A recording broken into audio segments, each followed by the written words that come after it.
저희 오늘 말씀 시편 17편 말씀입니다. 오늘은 슬라이드가 없어요. 15편 말씀입니다. 슬라이드가 없고 같이 여러분 앱을 켜셔도 되고 그 다음에 성경책 있으면 성경책을 펴셔도 됩니다. 시편 15편 말씀입니다. 그럼 저희 한 절씩 읽고 마지막 5절은 저희 같이 볼게요. 시편 15편 1절입니다.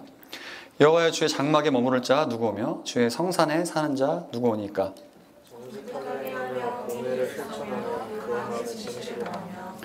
그의 혀로 남을 허물하지 아니하고 그의 이웃에게 악을 행하지 아니하며 그의 이웃을 비방하지 아니하며 그는 망령된 자를 멸시하며 여호와를 두려워하는 자를 존대하며 그 마음에 소원하는 것을 이루어주더라도 근처하지 아니하며. 같이 읽겠습니다. 이자를 받으려고 돈을 구워주지 아니하며 뇌물을 받고 무죄한 자를 해하지 아니하는 자이니 이런 일을 행하는 자는 영원히 흔들리지 아니하리이다. 아멘. 저희가 신앙생활을 하다 보면 사람들이 이렇게 생각할 때가 있습니다. 나는 이제 예수님을 믿었으니까 나는 어떻게든 살아도 괜찮다라고 하는 사람도 있고, 그리고 또 어떤 사람들은 어떻죠? 뭔가 예수님을 믿지만 삶이 변화되지 않고 계속 똑같은 사람도 있고 오히려 나아지지 않고 더 엉망으로 되는 사람도 있습니다. 근데 성경은 이 두 가지 경우에 다 얘기하는 것 같습니다. 우리가 분명히 행위로 구원받는 건 아니지만 예수님을 믿는다면 우리의 삶이 계속 변화되고 새롭게 되어야 한다라고 얘기해요. 그리고 우리의 삶이 오히려 더 하나님 보시기에 올바르지 않고 그리고 뭔가 변화되지 않는다면 그것은 굉장히 죽은 믿음이라고 계속 이야기합니다. 오늘 시편 저자가 똑같이 그렇게 이야기하는 것 같습니다. 오늘 저희가 11개의 행동에 대해서 볼 겁니다. 너무 많으니까 여러분들이 그걸 다 기억할 수는 없을 거예요. 그런데 오늘 시편 저자가 이야기하는 내용을 보면서 여러분들의 삶을 돌아보면서 혹시 나에게 가장 걸리는 게 어떤 건지 한번 생각해보고 그걸 놓고 같이 기도해봤으면 좋겠습니다. 오늘 1절에 같이 1절을 다시 한번 읽어볼까요? 같이 한번 읽어보겠습니다. 시작. 여호와여 주의 장막에 머무를 자 누구 오며 주의 성산에 사는 자 누구 오니까. 1절에 보면 여기 시편 저자가 주의 장막에 나아올 수 있는 사람이 누구냐고 얘기하지 않습니다. 그렇죠? 뭐라고 하죠? 머무를 자가 누구고 성산에 사는 자가 누구냐라고 물어봐요. 다시 얘기하면 하나님께는 누구나 나아올 수 있지만 하나님 앞에 계속 머물 수 있는 자가 누구인지를 시편 저자가 이야기하고 있습니다. 저희한테도 똑같죠? 누구나 예수님을 믿을 수 있어요. 그렇죠? 누구나 예수님을 믿고 구원받는 사람이 될 수 있습니다. 그런데 우리가 그렇게 살아가는 것은 분명히 무언가 우리에게 요구하는 것이 있는 것 같아요. 오늘 말씀이 똑같다라는 거죠. 누가 하나님께 예배드리러 나올 수 있습니까? 누가 하나님께 구원받을 수 있습니까가 아니라 누가 계속 하나님과 관계 안에 머물 수 있습니까를 시편 저자가 묻고 있습니다. 그런데 2절을 보면 여기서 세 가지를 이야기하고 있습니다. 한번 읽어볼게요. 정직하게 행하며 공의를 실천하며 그의 마음에 진실을 말하며. 이렇게 행동하는 사람이 하나님과 머물 수 있다라고 이야기합니다. 뭐죠? 정직하게 행하는 거 우리 다 뭔지 알잖아요. 맞지 않습니까? 거짓말하지 않는 사람이죠. 그리고 공의를 실천하는 거 뭡니까? 우리가 정의로운 게 뭔지 알잖아요. 그렇죠? 무엇이 옳은지 분별해서 옳은 일을 할 수 있는 사람이어야 되고, 마지막 뭡니까? 그의 마음에 진실을 말하며. 다시 번역하면 그의 마음에 있는 진실을 말할 수 있는 사람이라는 것을 알 수 있습니다. 근데 우리가 세상을 살아가다 보면 여러분 어떻죠? 우리가 마음은 그렇지 않지만 말은 다르게 할 수 있고, 또 행동은 내가 이 사람을 싫지만 되게 좋아하는 행동을 할 수 있습니다. 다시 얘기하면 우리가 가식적으로 행동할 수 있고 뭔가 겉과 속이 다르게 행동할 수 있는데, 오늘 시편 저자가 이야기하는 건 뭡니까? 누가 하나님 앞에 머물고 하나님과 올바른 관계에 머물 수 있는지를 이야기하면서 거짓말하지 않고 남을 속이지 않고 또 정의가 무엇인지 분별해서 옳은 일을 할 수 있고 또 사람이 진실된 사람이라고 이야기합니다. 그러면 우리가 이 세 가지를 잘 살펴보면 이것이 우리의 성품과 관련된 것임을 알 수 있어요. 그럼 여러분 우리의 자신을 돌아보면 어떻습니까? 여러분 지난 일주일 동안 살아가시면서 여러분들이 그렇지 않았을 거라 믿습니다. 근데 우리가 얼마나 많은 거짓말들을 하고 살아갈까요? 그런 적은 정말 없습니까, 여러분?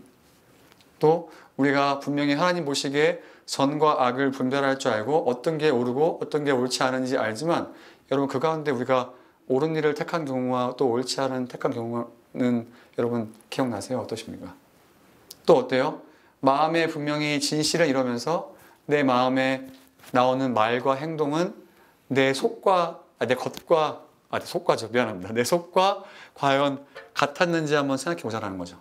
우리가 얼마나 남에게 가식적으로 대할 수 있습니까? 그렇죠? 그런데 오늘 말하는 사람은 뭐죠? 성품에 진실성이 있고 속이지 않고 옳은 일을 하고 그 진실한 마음으로 행하는 사람이 하나님과 함께 할 수 있다라고 해요. 지금 세 가지 나눴죠? 여러분 한번 어떤 게 여러분에게 약한지 한번 생각해 보고 좋을 것 같습니다. 왜냐하면 오늘 시편 저자가 이야기하는 것은 뭐죠? 하나님과의 관계를 계속 유지하기 위해선 이런 성품이 계속 우리에게 필요하다라고 이야기하고 있습니다. 계속 이야기해요. 3절 한번 보겠습니다. 3절 같이 한번 읽어볼까요? 시작. 그의 혀로 남을 허물하시며 그의 이웃에게 허물하지 않으며 그의 이웃을 비방하지 아니하며 그의 혀로 남을 허물하지 아니한다라고 하죠. 근데 이건 사실 저희가 좀 다르게 번역해도 괜찮을 것 같습니다. 저희가 이것은 구약에 볼 때 누가 무엇을 정탐한다라고 할 때 이런 단어들을 표현해요. 그러면 그 혀로 남을 허물하지 않는 것은 사실 뭡니까? 우리가 마음이 얼마나 악하냐면 여러분들은 안 그렇겠지만 저는 그런 면이 있습니다. 우리가 누군가 관찰하면서 실수한 사람들의 행동과 말을 잘 집어낼 때가 있어요. 여러분 어떻습니까? 안 그런가요? 우리가 그렇게 남이 실수를 하나, 남이 어떤 말을 하나, 남이 어떤 행동을 하나 정탐할 때가 있습니다. 그리고 그런 것을 발견할 때 우리 마음에 딱 갖고 있고 이 사람을 판단하고 평가한다는 거죠. 그래서 다시 번역하면 우리가 다른 사람들을 정탐한다라고 이야기해요. 근데 정탐하지 아니하고라고 합니다.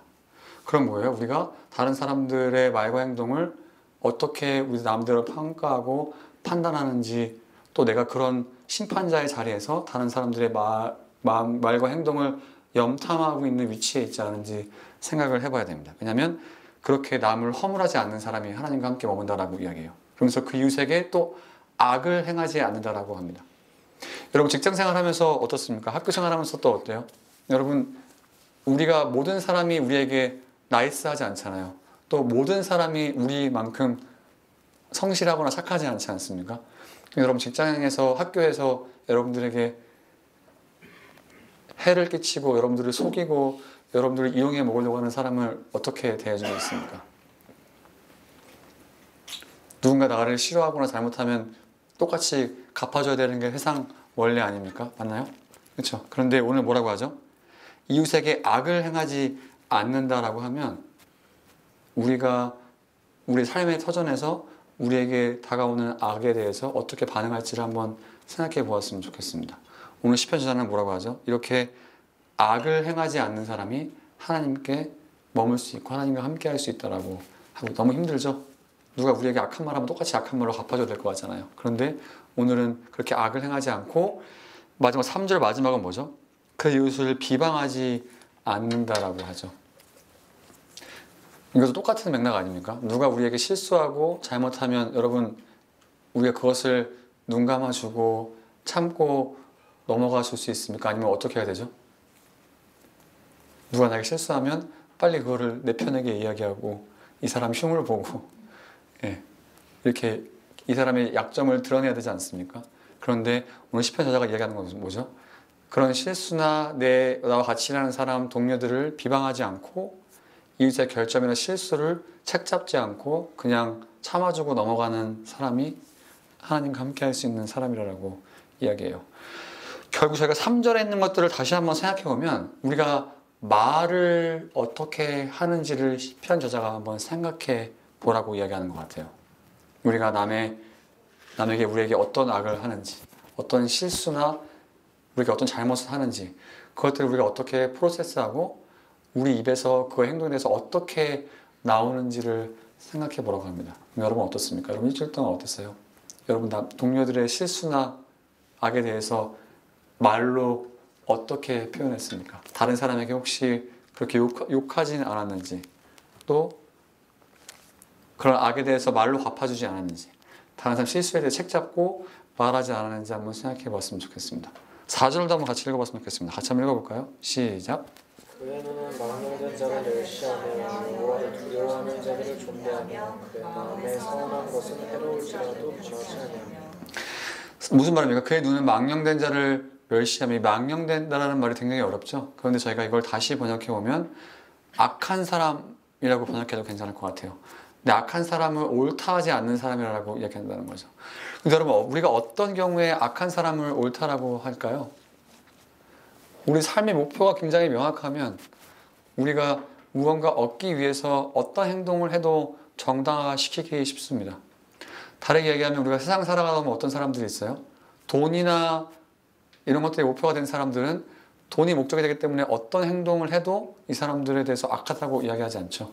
돈만 잘 벌 수 있으면 어떤 행동이든 상관없다라고 이야기합니다. 이 라인을 굉장히 자기 마음대로 바꾸는 것을 볼 수 있어요. 그런데 시편 저자는 뭐라고 하죠? 이렇게 악한 행동을 하고 분명히 선악을 분별하고 우리가 선악을 분별하고 악한 행동을 하는 사람들에 대해서 악한 것은 옳지 않다라고 할 수 있는 사람이 하나님과 머무는 사람이라고 이야기하고 있습니다.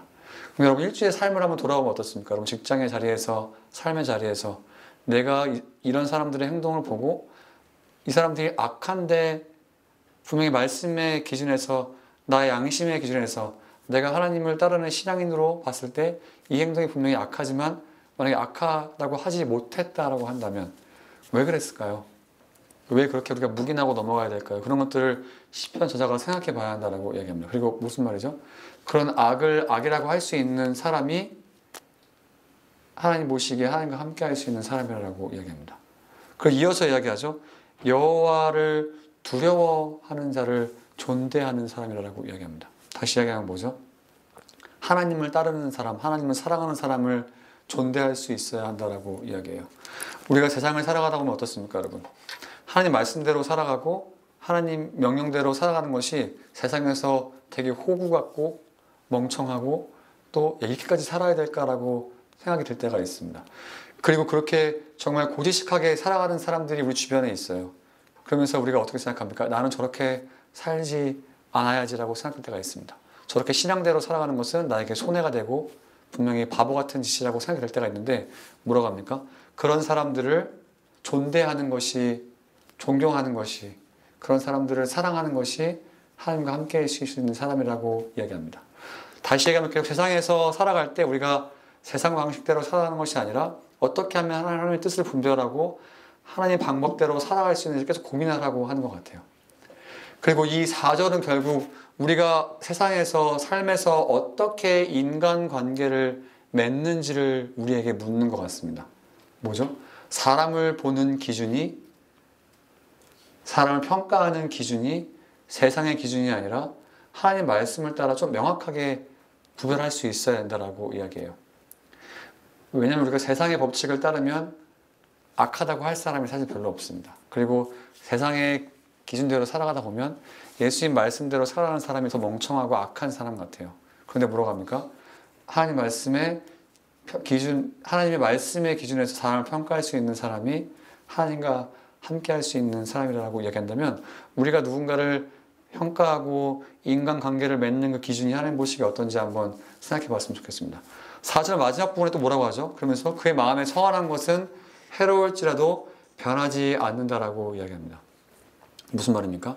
적어도 우리가 하나님이 누구신지 안다면 약속한 것은 지킬 줄 아는 사람이라는 거죠. 한 입으로 두 말 하지 않고 우리가 하나님 앞에 뭔가 약속을 하고 결단한 것이 있으면 그런 것들을 물리지 않고 소신대로 갈 수 있는 사람이 하나님 보시기에 하나님과 함께 할 수 있는 사람이라고 이야기합니다. 마지막 5절 보죠. 5절 한번 같이 읽어보겠습니다. 이자를 받으려고 돈을 꿔주지 아니하며 뇌물을 받고 무죄한 자를 해하지 아니하는 자이니 이런 일을 행하는 자는 영원히 흔들리지 아니하리라. 이자를 받으려고 돈을 꾸어주지 아니한다라고 하죠. 무슨 말입니까, 여러분? 우리가 돈을 꾸어줄 만큼 있는 사람이면 뭔가 소유가 넉넉한 사람이잖아요. 그런데 이런 사람들이 소유를 어떻게 사용한다고요?